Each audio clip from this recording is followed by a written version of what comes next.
देखो मैंने ये फॉर एग्जाम्पल के लिए हेलमेट इंसर्ट करा लिया, ठीक है। हेलमेट का मैंने दे दिया मटेरियल, ठीक है, ये दे दिया, एलॉय दे दिया, एलॉय का मटेरियल बना दिया, ठीक है। अब इसके बाद मैं यहाँ से गया सिमुलेशन एड इन में, सिमुलेशन टैब मेरा एक्टिवेट है, तो मैं देख लेता हूँ कहाँ है सिमुलेशन टैब मेरा।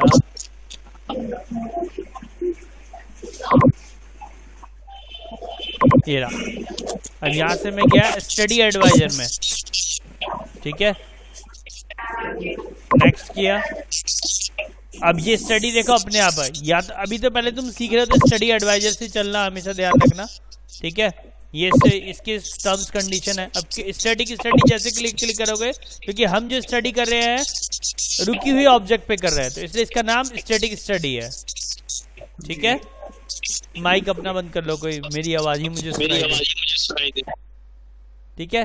अब अगर मुझे टेम्परेचर करना है या डिफॉर्मेशन देखना है, जो देखना है उस पर क्लिक, लोड देखना है, अनलोड देखना है, जो चाहे वो देख सकते हो। मैंने ये क्लिक किया, फिर से नेक्स्ट क्लिक किया, फिर से नेक्स्ट क्लिक किया, देखो जो जो होता चला जाएगा वहाँ पे टिक मार्क होते आ जाएगा तुम्हारे पास। फिर से मैंने नेक्स्ट किया, फिर से नेक्स्ट किया। मुझे मिरर चाहिए तो मिरर के लिए अप्लाई करना है, नहीं चाहिए तो सिमेट्री डज नॉट अप्लाई। फिर उसके बाद नेक्स्ट किया, फिर नेक्स्ट किया। अगर मटेरियल अभी भी चेंज करना है तो चेंज कर सकते थे उस समय last time. Skip this section, next किया। अब मेरे को फिक्सर सपोर्ट लगाना है, कहाँ से फिक्स करना है, तो मैंने कहा इसे यहाँ से फिक्स करना है, ठीक है। फिक्सर लगा दिया, फिक्स ज्योमेट्री कर दी मैंने यहाँ से, ठीक है। अब फिक्स करने के बाद मुझे इसमें फोर्स लगाना है। फोर्स मैंने कहा कौन सा लगाना है, तो मैंने इसमें फोर्स लगा दिया। फॉर एग्जाम्पल के लिए फोर्स नहीं, टेम्परेचर लगाता हूँ, हीट प्रोड्यूस करता हूँ, हीट लेता हूँ। टेम्परेचर कहाँ गया, तो ये रहा टेम्परेचर अंदर की साइड में, ठीक है। ये हो गया, फिर सेलेक्ट कर लिया और यहाँ पर इस तरीके से जनरेट कर दिया। केल्विन में डाल दिया, जैसे मैंने 200 केल्विन डाल दिया फॉर एग्जांपल के लिए, बहुत हो जाता है लेकिन मैंने फिर भी डाल दिया, ठीक है। डालने के बाद अब मेरे को यहाँ पर लोड लग गया, टेम्परेचर लग गया। अब मुझे यहाँ मैश जनरेट करना है, तो मैंने यहाँ से क्रिएट मैश पे क्रिएट कर दिया। अब यहाँ मैश जो है मुझे फाइन मैश रखना है। अगर डेटा तुम्हारे पास बाउंड्री कंडीशन दी हुई है तो डेटा डालोगे, अगर नहीं गिवन है तो कोई बात नहीं। यहाँ पर तो मैं भी एक छोटा सा सिंपल ही पार्ट करा रहा हूँ, बड़ी बड़ी असेंबली ऐसी ही होती है। थिकनेस यहाँ नहीं है क्योंकि शेल पार्ट है, तो अब मुझे यहाँ पर थिकनेस, क्योंकि ये शेल मैंने जरा तो इसलिए शेल ले लो यहाँ पे, और या थिकनेस ले लो, थिकनेस दे दो यहाँ पर। मैंने फॉर एग्जांपल के लिए दे दी थिकनेस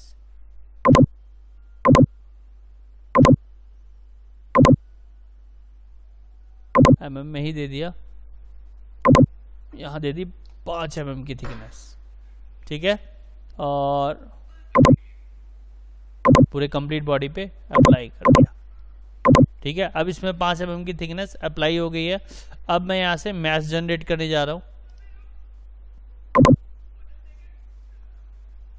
और क्लिक किया, अब मैश जनरेट हो जाएगा। देखो मैश जनरेट हो गया, दिख रहा होगा सभी को, ठीक है। अब उसके बाद यहाँ से मैंने कर दिया रन एंड सिमुलेशन।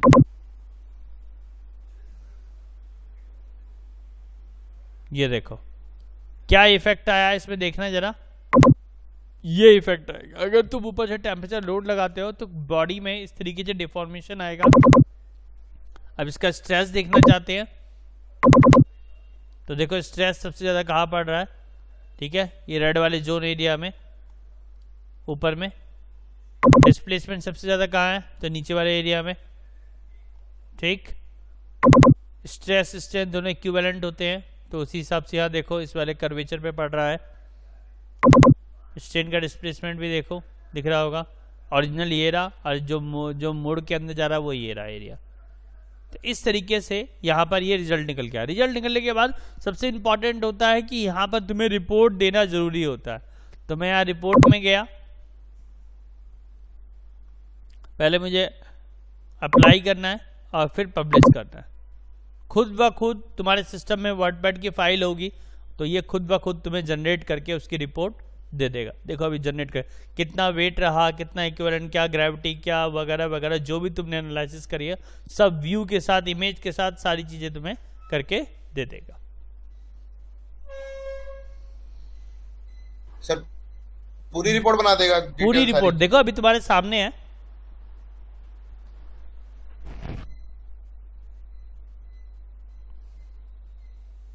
और ये चीज हम करते हैं किसमें?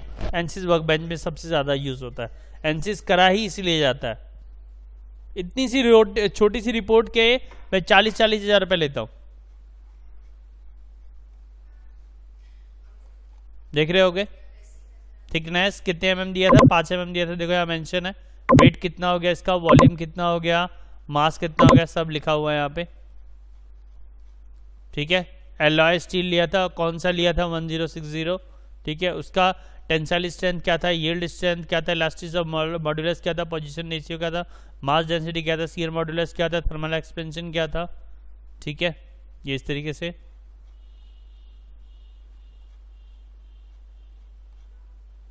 ठीक है, ठीक है सर। कंक्लूजन में तुम कंक्लूजन डाल सकते हो। कोई दिक्कत यहाँ तक? सारी डिटेल आ गई पूरी प्रॉपर। बिल्कुल प्रॉपर डिटेल। और खुद में तुम्हें कुछ टाइप करनी है। बहुत स्टूडेंट होते हैं जो इनको परेशान होते हैं कि फाइनल ईयर में प्रोजेक्ट क्या जमा करें क्या जमा करें। तो एनसिस पे इस हिसाब से तुम लोग कर सकते हो। तुम अपनी एनालिसिस के और भी गूगल में सर्च कर लो, कुछ कंटेंट यहाँ डाल दो, सिमुलेशन का डाल दो, कंक्लूजन का डाल दो, बीम्स डाटा डाल लो, ग्राफ्स उठा लो वगैरह वगैरह। अगर एनसिस करते तो यहाँ ग्राफ भी तुम्हें मिलता देखने के लिए। ठीक है, ठीक है आशीष? जी सर। कैसा लगा ये टॉपिक? जब सर ये यूनिक कुछ मतलब, हाँ मतलब कि नया चीज था। क्या बोलते हैं ये, अब ऐसे ही सारे टॉपिक शॉकिंग वाले रहेंगे, तरह तरह के रहेंगे। अब कोई किसी ड्राइंग से रिलेशन नहीं रहेगा हमारा। ठीक है, अब एक दिन मैं तुम लोग को स्प्रिंग और उसकी नट बोल्ट की क्लास दे दूंगा, तो वो भी तुम्हारा हो जाएगा। थ्रेड कैसे बनाते हैं वो भी देख लोगे, तो फिर उससे तुम्हें अच्छा रहेगा, कंफर्टेबल है। हर दिन मैं एक नया टॉपिक दे दूंगा ताकि तुम लोग को हो जाएगा। मैं कोशिश कर रहा हूँ कि इस महीने में निपटाऊं, कोशिश कर रहा हूँ कि देखो निपट जाए तो बहुत बढ़िया बात है। ठीक है, ठीक है सर। बाकी फिर मंडे को मिलते हैं, हम लोग आगे बढ़ते हैं। जी सर। ठीक है, जी sir. Okay, good night sir video share कर दीजिएगा। हाँ हाँ, मैं वीडियो भी डाल रहा हूँ, जस्ट अभी डाल रहा हूँ। ठीक।